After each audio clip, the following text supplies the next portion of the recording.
Welcome to Taiwan Talks, covering the latest global news analysis from a Taiwan perspective. I'm Gladys Lee. I'm Rath Wang.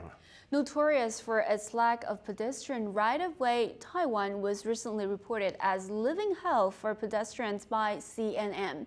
Also, Switzerland's Ministry of Foreign Affairs also warned its citizens over Taiwanese drivers being unpredictable and aggressive behavior. On our show today, we compare Taiwan's road safety to the rest of the world.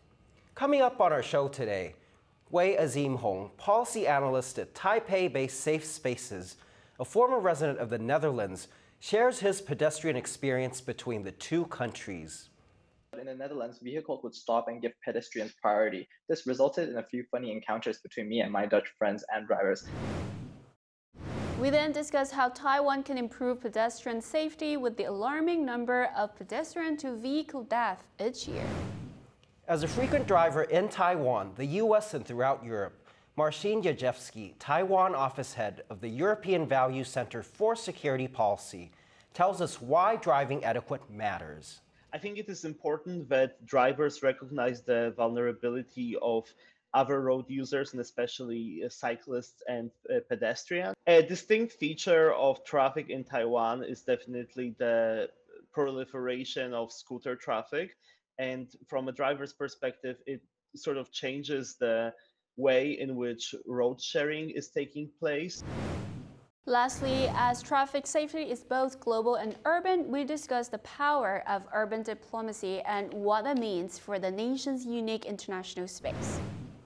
Welcome to the show. Joining us in the studio today, we have two international relations experts. First, we'd like to introduce you Leonard Chao, adjunct professor at National Tsinghua University and former Taiwan ambassador to the Kingdom of Eswatini. And also, Chao was the political and congressional division director at the Taiwan Representative Office in the U.S. Also, we have Vincent Chao, now is the Taipei City Councilor and former director of the political division of TECRO, Taiwan's representative office in the U.S.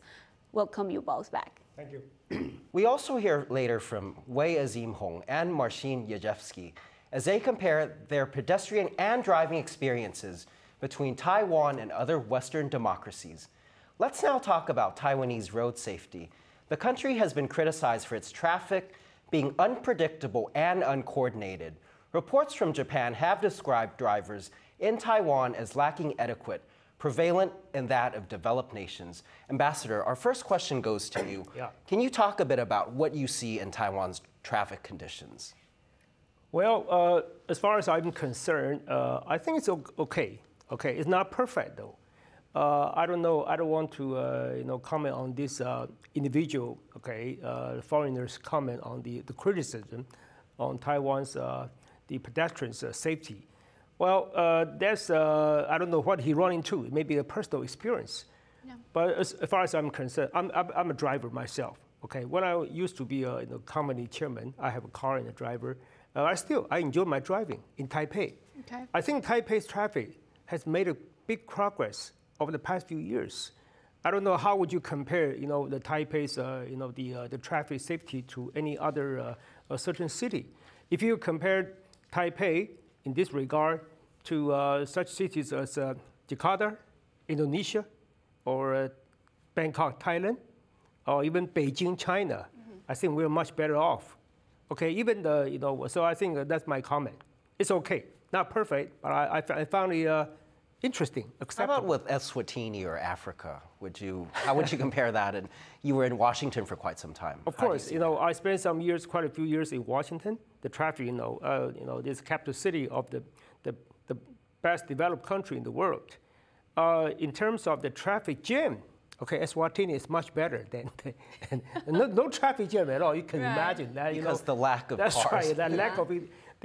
So it's not a good comparison between Eswatini and Washington. I run into when I was in Washington for 2 tours, back in the 1980s and the 1990s. I run into some road rage, coming up with some other drivers. I witnessed that, of course. But in Eswatini, I enjoy my driving, although I have a car, a Mercedes-Benz, and a chauffeur. I enjoy driving to keep my privacy with my wife. I enjoy the driving on the freeway. But sometimes you have another challenge. Another challenge is a cows. Some cows are running on the freeway. Just like in India, what it's that's right. Some of the other developing, underdeveloped countries. Right. So it's an interesting comparison. But in terms of progress, do you feel that there's been, Vincent, maybe you could take this. In terms of progress, have you seen, say, compare Taiwan from 10 years ago, do you feel there's a lot of progress that has been done in this? So I must respectfully disagree with Ambassador Chao. I think Taiwan's traffic has actually made enormous backstrides over the past years. I mean, we're far, far, far from perfect in the sense that we have about 5 times the traffic fatalities in Taipei alone compared to most other developed countries, including Tokyo, including London, including Paris, including even Seoul. I think we have about 3 times the amount of traffic fatalities per capita. I will share a couple of interesting figures here, and I think it's relevant for our discussion, particularly as you think about the progress or the lack of progress that has been made over the past decade. Let's see, in terms of traffic fatalities here in Taipei alone, every 16 minutes, a person is either injured or killed by a traffic accident in Taipei. Is this pedestrian or is this This is overall, all traffic incidents. In terms of pedestrians in particular, every day there's about 5 pedestrians that are injured or killed on Taipei city streets. And that is actually a 20% increase compared to a decade ago. So all around the world, we've seen actually safer streets as a result of Vision Zero and other initiatives that have really focused on building better roads. But in Taipei in particular, we've seen a decrease in that. In terms of traffic fatalities in general, so these are traffic deaths, about every 2.8 days, there's a traffic fatality, a death here in Taiwan. We call those A1. A1, which is that you die as a result of traffic fatality. A2 is you get severely injured. So in terms of A1, every 2.8 days here in Taipei, about 1/3 of these traffic fatalities are pedestrians. That's a huge, huge, huge number. And it's about double what we see in many other countries in terms of the percentage being pedestrians. And about half of all pedestrians that are killed in traffic incidents are those aged 65 and above. So I want to show people the magnitude of the problem because these are not personal experiences. This is a holistic issue we're seeing that's quantified by numbers, but also qualified by what we see in terms of not only international reporting, but also domestic reporting here. So it's a big issue that we must address here in Taipei, particularly as we think about ourselves as an international city. So we're here on Taiwan Talks, and Taiwan Talks is great because we talk about national security issues, we talk about foreign policy issues, and I think urban safety, pedestrian safety, is that unique issue that hits the intersection of both of these issues.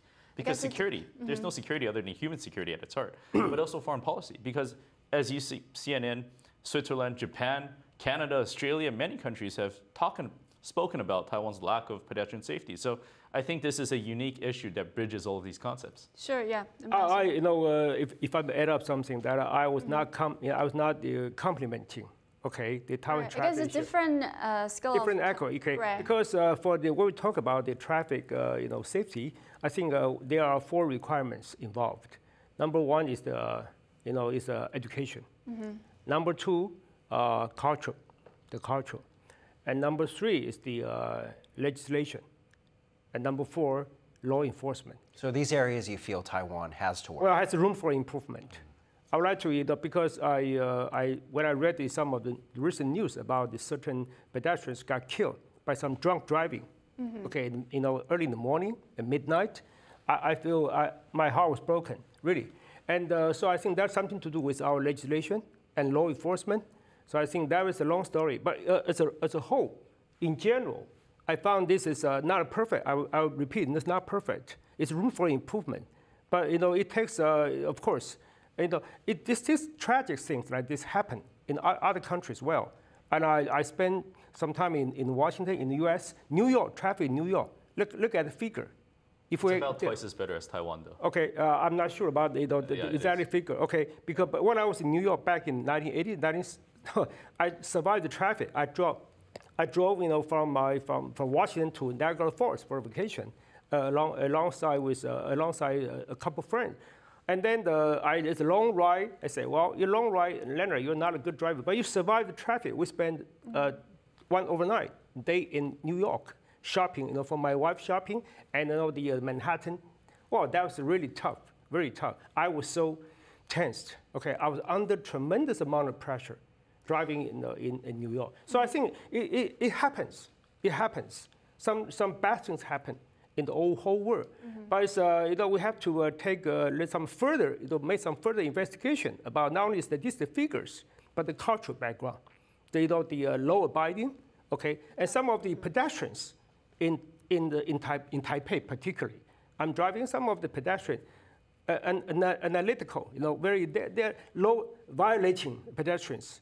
Okay, we have to yield to some pedestrians on the crosswalks, as you know. Yes. By some of whom they're running red light. It just seems that cars well, really, so yes. you have to be highly defensive. Pedestrians. Yeah. That's Recently, right. it's good that pedestrian first comes right. in Taiwan, right. that people start to have this awareness, right? So Vincent, as the current city councilor, what do you think, which areas do the city can improve, or even specifically for your district, Wenshan and Da'an?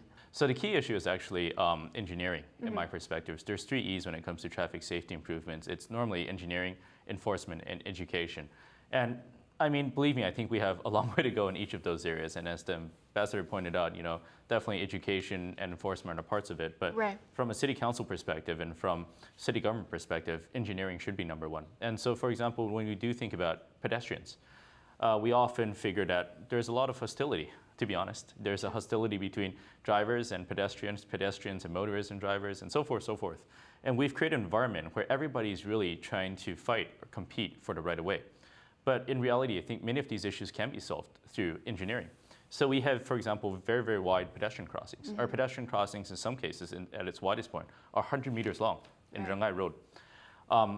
For example, for many of these crossings, what we should be thinking about are dividing these into smaller crossings. We should have 2-step crossings. We should have crossings that are a bit set back from the road. We should have crossings that have exclusive traffic lights.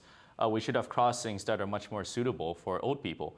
And so one example I've been working on personally is when we think about these super, super long pedestrian crossings, is how do we ensure that we can push some of the sidewalks out from the intersection? So you can't park within 10 meters of intersection anyway. So these are unparkable zones. We push those 10 meters out about the width of a parking space, which is about 2 meters.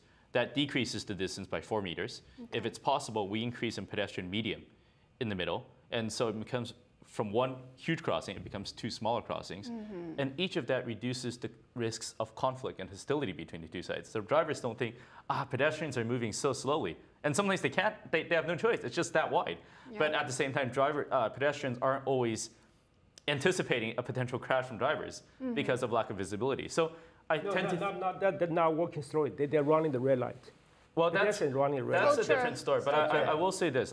That's a tiny, tiny minority of the problem. It shouldn't overshadow the fact that pedestrian safety is a holistic issue that should be worked on. Of course. That's right. And so I do think that engineering counts for a lot of it. We're seeing some improvements, not a lot.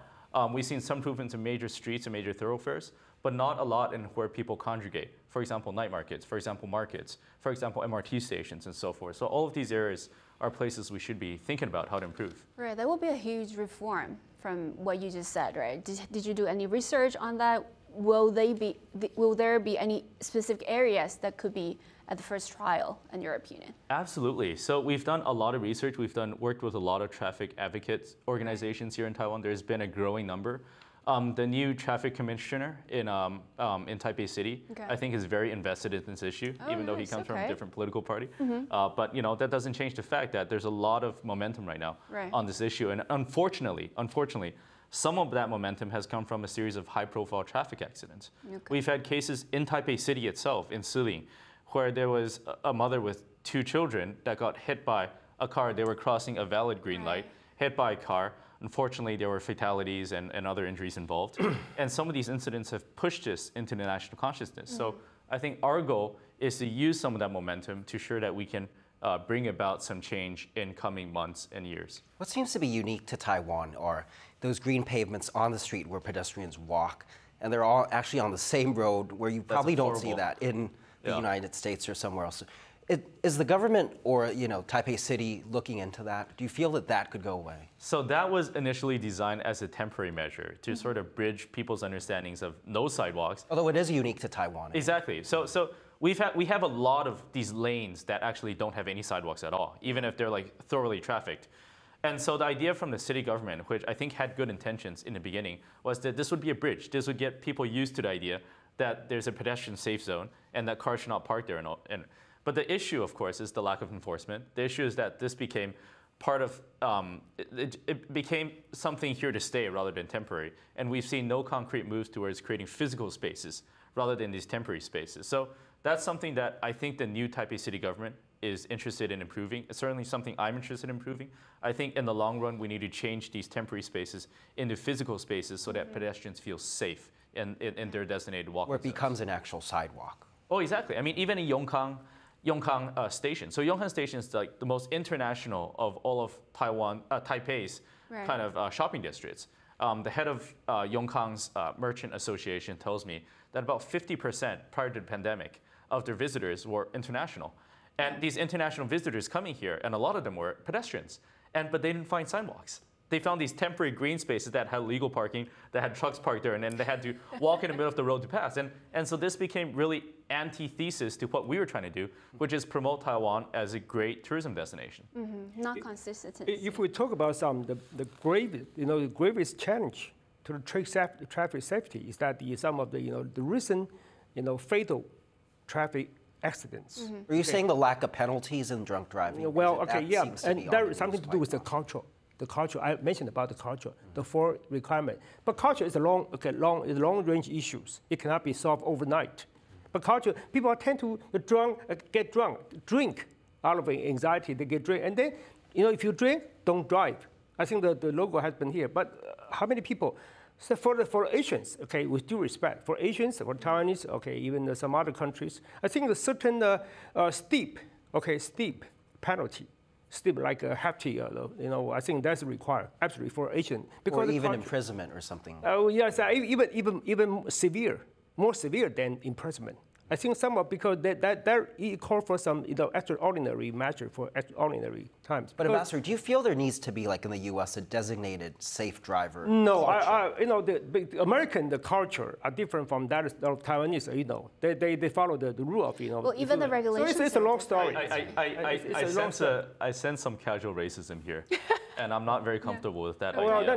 nothing to do with the rich. I talk about just said the reality. No, Reality. well, We're facing the reality. if the Taiwan. reality you believe I think that is- so far the government failed to enforce some very severe penalty for some drunk driving. I think I that don't believe that there are characteristics in play, which in terms of Asians being more susceptible. I'm not involved. I'm not interested in some unrelated argument about it. I'm talking about the reality. Okay, that's my personal comment. Yeah. Okay, so I guess we'll keep on talking about the Taiwanese, the road, and also the design of the system, the road system later. So we just spoke about Taiwanese road safety and areas that the country can improve on. So coming on next, we will hear from Wei Azim Hung on how Taiwan compares with the Netherlands. Let's now hear from Wei Azim Hung. Hung is a policy analyst at Taipei-based Safe Spaces and a former research assistant at Taiwan Next Gen Foundation. He spoke to me about his experience as a pedestrian in both Taiwan and the Netherlands. Let's take a look. Azim, having lived in both the Netherlands and Taiwan, how do you compare Taiwan's road safety to that of the Netherlands? When I first moved to the Netherlands, I realized that whenever I crossed the road, my friends would keep walking while I stopped and waited for the vehicle to cross the road. Well, it took me a while to adjust, but in the Netherlands, vehicles would stop and give pedestrians priority. This resulted in a few funny encounters between me and my Dutch friends and drivers, as they could obviously tell that I'm a foreigner and would gesture me to make my passage. In the Netherlands, the government has also designated and distinguished clearly between residential and commercial areas. I think this is something the Taiwanese government could work and improve on. So there are areas where there will be less vehicles or completely absent of vehicles, and people could walk and go to restaurants and chill with friends. They wouldn't have to worry about their safety. And I think another drastic, or I would consider as a stark difference between Taiwan and many other countries, including the Netherlands, would be that I think the Taiwanese government needs to inject more resources in designing institutionally rigorous programs in training drivers with appropriate driving skills and state of mind on road, including acknowledging and internalizing the notion of pedestrian right of way. So for instance, in the Netherlands, when my friends, they go for driver license exams or training, the cost of getting a driver license is on average around 3,000 euros-ish. And typically these drivers would have to go through 25 to 35 classes before they can acquire their license. But in Taiwan, on the other hand, for instance, when I went for driving lessons, it was comparatively easier for people without having to go through much training in acquiring their driver license. Road safety, indeed. Comparing Taiwan with other countries, as you live not just in the Netherlands, but also you've been to countries around the world, how does Taiwan compare? I think Taiwan compares in terms of having, for instance, a lack of pavements and consistent walkways for pedestrians. I think generally there's also a lack of respect for pedestrian right of way and lack of, as I aforementioned, lack of proper driving training. It's a bit too easy to acquire driver license in Taiwan. I've also heard that there have been debates on setting a driving age limit. I'm unsure where how that has developed, but I think there should also be driving age limits in Taiwan. And pedestrian arcades in Taiwan are usually overwhelmed with scooters and bicycles. You can even see scooters driving and competing with pedestrians under the arcade. Also, other issues I can think of include, I think fines have been largely ineffective. Just take a look at the number of bus drivers killing pedestrians every year in Taipei. Drivers, they drive recklessly. They drive as if they own the road. And as a pedestrian, we have to watch out for our lives when crossing the streets. It's interesting you mentioned fines. Is that because the amount is not enough? So similar to the concept of progressive taxes, I don't think fines should be used to punish people of lower socioeconomic strata. So with progressive fines, I think the mechanisms behind this concept could potentially raise driver awareness in Taiwan and deter drivers, especially in big cities, from driving recklessly. Thank you, Wei Azim Hung. So you just hear him speak to Rath about the stark differences between expectations from pedestrians in Taiwan and that of other countries. So Vincent will just keep talking about your personal experiences then in Taipei, about the sidewalks, and also how you transform into the reform for the policy side. Well, really, as we think about reform of anything, but Right. also traffic safety in particular, I think it's always good to have individual cases that stand out. You know, if we're able to make a successful transformation of a certain street corner, and make people see that there's a better way of doing things that's conducive not only for pedestrian safety, but to traffic flow in general, to people's comfortableness about going outside, to ensuring that we have a more friendly environment for our elderly population, which is becoming larger and larger here in Taipei. You know, I think it catches on. It's contagious, right? And soon, as a democracy, what we hope to see is other community associations and local bureau chiefs saying that this is a great idea. Everybody likes it. Let's go do it. And so that's what personally I've been trying to build. So we're working on a case, for example, near National Tsinsu University. National Tsinsu University is a huge bustling university that's about to go a dramatic transformation, not because of necessarily anything I've done, but because of an MRT station that's planning to open there soon. So once the MRT station opens, once we see greater amounts of pedestrians, it's very clear that the current situation, which is already inadequate, will become even more inadequate. So I'll give you a case in point. That's a road of about 12 meters wide. What we see in terms of sidewalks are about 1.5 meters on each side. And we see streets, roadways of about 4.5 meters each. Now, let's first tackle the roadways, for example. In Taiwan, roadways are enormously wide. It's completely nonsensical. So if you look at many experts and research and analysis that have been out there, so roadways don't really need to be any wider than 3 to 3.5 meters. That's about what you need in terms of a busway. A bus is about 2.2 to 2.6 meters wide. And so once you have a 3.5 meter, that's more than enough. But obviously we have scooters here in Taiwan, so that complicates the situation a little bit. So what we see is, in terms of this redesign, what we hope to to reduce the width of the road, maybe from 4.5 to about 4 meters, and have that extra 50 centimeters on each side to increase pedestrian sidewalks from 1.5 to 2 meters. So all of this is marginal, but it's actually really important from a pedestrian perspective. So when you have, for example, a 1.5 meter sidewalk, what you'll see is two wheelchairs can't pass at the same time. Okay. They just simply can't. I mean, you need about 90 centimeters for an individual wheelchair user to pass comfortably on a sidewalk. So when you have 1.5 meters, that just can't take place. And especially if that's compounded by, for example, street lights, bus stations, electricity transformers, benches, and so forth. And so once we even like increase that by 50 centimeters, all of a sudden we make it conducive not only for the elderly, for people in baby chairs, for students, for all pedestrians. So that's my point, though. I mean, what we're trying to do is we're trying to make good examples. And once we get good examples out there, I think that makes it easier for us to push this along. Not to mention, we still have the city bike, right? So That's you right. still need to have a land for different transportation ways. Yeah, absolutely. I mean, U-bike is a huge issue. Yeah. And unfortunately, we haven't, I mean, so normally what takes place is we have good pedestrian infrastructure. Once you get, that's basic. And then you think about good cycling infrastructure. Right. And then you think about other marginal improvements. The issue is we're trying to run before we've learned how to walk. So we're building cycling infrastructure in places where we don't even have a great pedestrian infrastructure. No. And so we see, for example, cycling paths cut in and out of sidewalks, Yeah. on sidewalks, off sidewalks, Right. hitting transformer boxes, hitting streetlights, and so forth. They're and so we've got to adventurous. get back to the basics. Yeah. You know, we got to get the basics right, and then we'll think about how we improve our roadways from there. Okay. Vincent, you talked about statistics earlier.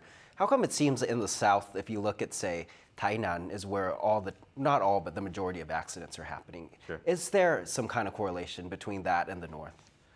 The sad truth of the matter is that this is not a Taipei-centric issue. So the ambassador doesn't need to feel I'm criticizing anybody in terms of Taipei city mayor. It's across Taiwan. In fact, Taipei is actually probably the best across Taiwan already. It's not by far from good, but it's probably the best across Taiwan. And what we see is a very car-centric culture in places like Tainan, a very scooter-centric culture there that makes it very difficult to have discussions about pedestrians. And unfortunately, that's a byproduct of our urban planning over past decades. You know, we haven't created very, dense, walkable urban networks and urban frameworks that are conducive to the sort of transportation networks that we're building now with MRTs and elsewhere. We have a very spread out kind of medium density network that makes it more conducive for people to drive or to people to drive scooters. And so it really has to do with a multifaceted approach, but it's probably too big for the ability for us to discuss in an hour during the show. But it is an issue that should be multifaceted, and we should think more about it in terms of a holistic way. Ambassador, I wanted to go back to you in terms of, you talked about the culture, how it takes time to change. In 1997, the Department of Transportation began enforcing helmets for scooters, and scooters seems to be one of the largest problems here. Do you feel this is an effective move, and how do we go? I would like to, if I may, before answering that question, I'd like to follow up, slightly on the casualty, in the 3 southern cities. I'm from Kaohsiung. I was born and raised Kaohsiung. I don't know, Kaohsiung, the traffic, let me start example.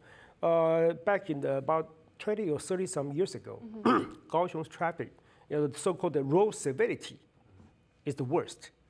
Okay, I used to, when I returned to Kaohsiung, visiting my folks, and I took up, jump on the taxi, and taxi driver, they're running a red light, just like normal. I was so scared. I said, well, what happened? I said, the red light is okay, you can go, but for the green light, you have to be careful. It got a very unique sense of humor. I said, why? Because some of the cars from both sides, they might coming back. As a full-on collision. So there were simply a group of anarchical, some law violating drivers and pedestrians. Okay, in a certain city, if we want to improve the traffic, the right of way, the pedestrians, the right of way safety, a lot of requirements have to be looked into. Okay, the culture. You talk about the culture.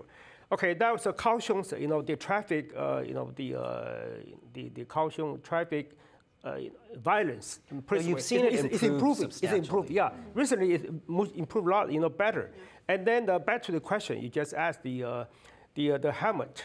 In 1997, I think that was a wonderful, example for certain issue. If we want to make some reform on certain public affairs, okay, reform, part like the traffic, it's obviously, not in the comparison with the personal freedom, because when that happened, 1997, maybe before you were born, maybe that was a controversial issue, because a lot of people, they're against this kind of forms. We follow the international rule, international civilization. For the motorcycle, you have to wear a helmet to protect your safety, particularly of the brand, the head safety. But people say that I don't care, because in the summertime, in the summertime in Taiwan, it's very uncomfortable to wear a helmet. And for my personal safety, that's my business. Let me take care of that. Let me worry about that. The government shouldn't get involved. But as time went by, we got involved. The government really, I think law enforcement, that's one example. Well, I think it's a success. So far, people on the motorcycle, they got used to wearing a helmet. I think I cite that particular example to my friends, in Beijing. When I was working in Beijing, I run into some, very crazy pedestrians running red light like nothing happened. So all the drivers, they're so tensed, okay? And I thought about, driving around the neighboring cities and the province in northern part of China, like I was doing it when I was in Washington, D.C. I like to stay out of the Maryland, Virginia, some other neighboring states. But my friend, is a Beijing University professor. He's a U.S. educated, Mr. Taiwanese. He said, "Don't do that. Never do that," because he used to not to drive around the neighboring province. He almost got killed psychologically. The tremendous amount of pressure. I never want to do that again because all the other province, the driver and the pedestrians, they run like uncivilized people. So I think back to the question that I think the helmet wearing is one of very unusual. So what's the remedy you feel for today's Taiwan? What do you feel is the remedy? So the helmet was 20 years ago. What do you feel is today's remedy? Well, I like to emphasize on the law enforcement. Among all the factors You mean involved. hefty fines, increasing that? That's right. I cannot think of it. Maybe engineering or some other, the city council have come up with some better solution. I respect that. I'm not an engineer, by profession. I think some of the physical improvement can be done, but the law decide in your heart. Okay, driver, pedestrians, even some of you talk about the U-bike. Yeah. We run into some of the U-bike driver. I'm driving. I was very scared of the cyclists, and because they're running like that. I found there's no bike lane. There's no bike lane, and for limited space of Taipei or Taiwan, we cannot have all the bike lane every street. Okay, I think you have to manage. Yeah. Can I just add one quick point to this, which is, I think ultimately what we're trying to do is we're trying to make traffic safety a nonpartisan issue. Yeah. And that's coming from a politician that essentially has to be partisan. But it is true that traffic safety should be a nonpartisan issue. I was happy in the Taipei City Council we were able to draw focus on this issue through the three major political parties represented in the council. I think nationally we need to focus a lot more. The DPPs in government right now, but certainly I think a lot can be done at the national level as well. And I'm happy to see that we've had a number of traffic advocates that have been newly appointed in the Transportation Committee in the legislature. And so ultimately, this can't be a political back and forth. If we make this into a political bickering issue, nothing will ever get done. I think thankfully that we are seeing signs that this will not be political and that there will be a really laser-eyed focus on the specific actions we can take, either engineering, either enforcement, either on education to improve traffic safety here. So Vincent, what do you see as the most effective melody for Taiwan's driving etiquette and attention to safety? Well, like I said, I think the three E's are super, super important. Right. I think, as a local politician, engineering is probably in the forefront of what I believe. I think once you go in education, this is more of a long-term affair. Right. Once you go in enforcement, I think to change attitudes and behaviors, that's a medium-term issue. In the short term, the best way is engineering. And so as we think about all of these three E's, I think we also have to think holistically. Like you said, we think about the improvements in our urban framework, in our urban design, in our urban footprint, as well as kind of in places that we should be building high, but places that we should be building low. And all of this comes together, I think, as we think about a better life for people that live here in Taipei. I mean, we want the people who live here in Taipei to feel that, that their livelihoods have increased. I mean, our GDP is higher than Japan right now. But is our infrastructure there? I don't think so. Is there traffic behavior there? I don't think so. So all of this is sort of the soft product that really flies under the radar as we talk about national security, defense, cross-strait affairs, U.S. affairs. But it's equally important. I mean, if you ask the everyday person, as they go outside, which is more important, your safety on the streets of Taipei, or whether we have a great relationship with the U.S., they'll probably say the former rather than the latter. So this is why we need to focus on the former as well. It's great you talked about Japan because getting a license in Japan is probably 20 times harder than getting it in Taiwan, and it costs much more, even in Singapore. Holland that we've talked about. Is that something Taiwan needs to address? Absolutely. So, in many countries, jurisdictions around the world, what we see is a learner system, which is you essentially have a learner's permit after you pass the written test, and then that allows you to go on the road accompanied for a certain amount of time. And then if you pass the road test, then that's when you can get a real license. I think Taiwan does it a bit differently. We only have a pure written part for scooters that are 50 cc and below. And so this results in many people that know how to pass the test, but not necessarily know how to drive. There are schools in Taiwan that have a guaranteed rate of passage. For example, if you pay extra, you guarantee that you'll pass the driving exam. And so what they do is on the driving course itself, they mark everything up for you. The steering wheel is marked, everything is marked, and you just follow instructions. You can memorize it. You can do it with your eyes closed. But what you lack is real world experience. So this is what precisely I'm talking about when it comes to this is not being just a local issue, but also a national issue, and people need to work together to solve this. I think the background and the creation and even the solution for this kind of issue, it varies from country to country. It varies from culture to culture. Yeah. It varies from people to people. True. So we just discussed pedestrian safety, and of course we talk about scooters or even U-bike factor and how Taiwan compares with other countries in the region. Coming up next, we will hear from Marcin Jerzewski on why driving etiquette matters.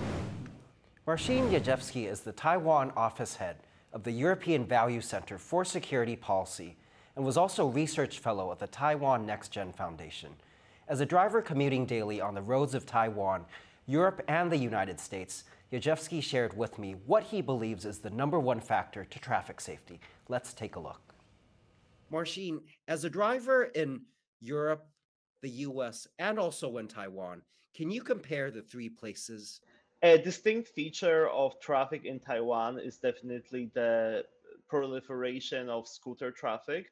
And from a driver's perspective, it sort of changes the way in which road sharing is taking place. So definitely, no matter the type of vehicle you drive, no matter how you become a part of a city traffic, you have to pay additional attention to those to this special category of road users, which are scooter drivers. And oftentimes rules seem to apply somewhat differently to scooter drivers. So for example, the boxes for scooters at traffic lights sort of bring in this dynamic where scooters are swerving in between cars. So definitely this an extra pair of eyes would come in handy. How does it compare with the US, where there are lots of traffic deaths, and in Europe, where many places do not have a speed limit? So we have seen during the most recent local electoral campaign that traffic safety is definitely a great source of concern for residents of Taiwan. And I think that it makes perfect sense that those issues that we're discussing right now were given so much prominence during the electoral race, because at the end of the day, traffic is a matter of good governance. If you have traffic conditions that lead to a high number of casualties or even fatalities, as is the case in Taiwan, then the response to it should come from strong institutions that are capable of enforcing the rules which are already there theoretically. So Taiwan has done a relatively good job in some areas of improving traffic safety. So enforcement of helmet wearing, for instance, at least in the largest urban centers, is quite high. So now I think is the time to broaden the strict enforcement into other areas of safety. So, for example, respect for traffic lights, or educating the drivers and then enforcing those norms with regard to safe turns, etc. As a driver in Taiwan, what is the #1 priority that you wish to see happen? I think it is important that drivers recognize the vulnerability of other road users, and especially cyclists and pedestrians. I think that a really crucial component of traffic safety is sharing of the road and creating spaces which are safe for those different categories of people in motion. So a clear delineation of those spaces and an enforcement of traffic regulations in those spaces is of #1 importance. You just heard from Marcin Jerzewski speak to Rath about improving driving etiquette through policy. And speaking of policy, let's now discuss the power of urban policy and leveraging it into diplomacy. So Vincent, you just came back from Germany. you want to briefly share with us your experience in MSc. Sure. I mean, I was in Germany for something that's completely unrelated, Right. For traffic safety. But I used part of my trip there to really go around Munich's pedestrian-only zones and take photographs and actually take measurements as well. People thought I was actually kind of weird. Yeah. But I'll talk about MSc first. So MSc, I was during the Munich Security Conference as Taiwan's the first person from Taiwan since 2015. And I thought that was an extremely major step forward. I'm grateful for not only the organizers, but to also the Kerber Foundation, as well as the German government that sort of facilitated my access. You know, MSc talks about security, to be frank. And there's only two major security hotspots anywhere in the world right now, and that's Ukraine and Taiwan. Right. And we have to make sure Taiwan is well represented. So many of the people I spoke to were like, I can't believe that Taiwan hasn't been here in 7 years, because how can you talk about security without Taiwan, right? Right. And there were so many sessions, both open door, both closed door, that really dealt with the issue of not only Taiwan by itself, but also holistically in terms of the Indo-Pacific region. And so I was really happy to be able to bring Taiwan perspectives and to bring Taiwan opinions kind of into these sessions, and to have an opportunity to sit down in closed-door sessions with people like the German defense minister, with folks like the Singaporean defense minister, with foreign ministers and defense ministers from other parts of the world, and really to ask them questions and hear kind of perspectives on how their countries saw a cross-strait situation, how their countries saw the situation in the Pacific in general. And so that's kind of part of it. But as always with these trips, I'm really invested in this idea of pedestrian safety. And so in Munich itself, I had an opportunity to work through intermediaries and to listen to kind of the reports of steps Munich has taken over past years to not only enhance the walkability of their cities, but really to adhere to this principle of what we call Vision Zero, which is that we think all traffic fatalities can be preventable. And European cities have really taken the lead on this. So you've seen, for example, downtowns, near churches, near markets, that are now completely pedestrian only. You've seen the improvements that they've made to public transport to increase walkability. You've seen kind of the actions that they've taken to increase the number of differentiations between different modes of traffic. For example, people driving, people walking, and you ensure that the two sides, there's sufficient barriers to improve safety for all. So, I think Europe has really taken a lead. I'm really eager, actually, to have an opportunity not just go back to Germany, but in particular London, that's done amazing work on pedestrian safety, and to really try to get experiences and bring them back here to Taipei. What about in terms of Europe? A lot of people know that there's no speed limit on the Autobahn. Is that correlated to traffic safety in any way? Well, absolutely. I mean, you hit the nail on the head, because that's an issue of engineering, right? I mean, people can travel fast on Autobahn because it's fast, it's smooth, it's straight, and it's also a correlated issue with education. People know that if you're not overtaking cars, you stay on the right-hand side. And only if you're overtaking cars do you go on the passing lane. And so, really at the heart of this matter, I believe, is engineering. Like, if we can engineer a solution out of this, I think that's going to solve 60–70% of the problem. And you have remainders in kind of enforcement and education, but I think that comes a bit later. And so I think the onus is on us, as those in government, those outside government, those in deliberative bodies such as myself in the Taipei City Council, to come up with solutions rather than to just pass along excuses for why things aren't getting better. And as a city councilor, I wanted to go back to the Munich Security Conference. How much are Taiwan's allies or partners concerned, those at the conference, in terms of, or are they preparing for this conflict or a contingency to happen? So MSC is a very European and transatlantic focused conference. And so in the past, Ukraine has been the major issue. And in fact, actually, the war in Ukraine took place 4 days after last year's MSC, and Zelensky had spoken there. Zelensky had also spoken this year. So that's sort of the context of what we're dealing with. In past years, MSC has really expanded to the global south. And so we see robust participation from Africa, from Southeast Asia. And so sort of the focus, I would say, has not been on Taiwan in the past. I think that's changing now. And so I think this year what we've seen is we saw a number of Taiwan-focused panels and discussions. We saw, for example, Taiwan come up in terms of a side event that it was a war game on Taiwan's future. We saw, for example, wide-ranging discussions on Indo-Pacific security. But most of all, we saw this. We saw European leaders acknowledge in public that the past idea that Europe's affairs are the world's affairs, but the world's affairs are not European affairs, is changing. And that Europe is ready to assume a much more influential role, not kind of only on the Ukrainian conflict, but across the world in general. And in particular of these European countries, Germany's role would be the most important. And so I do think that as we think about cross-strait security, we think about values. And if Europe is aligned with Taiwan on values of democracy, of freedom, of free markets, then it is incumbent on the EU to play a more major role on securing Taiwan's safety. And I think, and I'm grateful to see that at this year's MSC, many European countries were ready to do so. So speaking on the hotspot in Taiwan, Ambassador, I would like to ask your opinions on the current threat from China, from city-to-city diplomacy at additional lines of communication between Beijing and Taiwan's government. Would it be possible, from your opinion? Well, number one, I'd like to first, define the terms diplomacy and, as opposed to foreign policy. Right.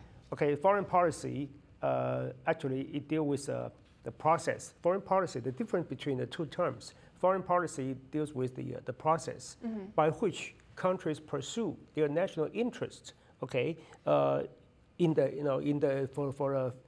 international relations. That's the process and strategy they have to prescribe for reaching their national interests. But the diplomacy is simpler. It's simpler. Okay, diplomacy is a rather the management of the international relation through contact and negotiations. So I think in this regard, I think the city diplomacy per se is quite a good way out or a solution or improvement of Taiwan's international dealings with the rest of the world.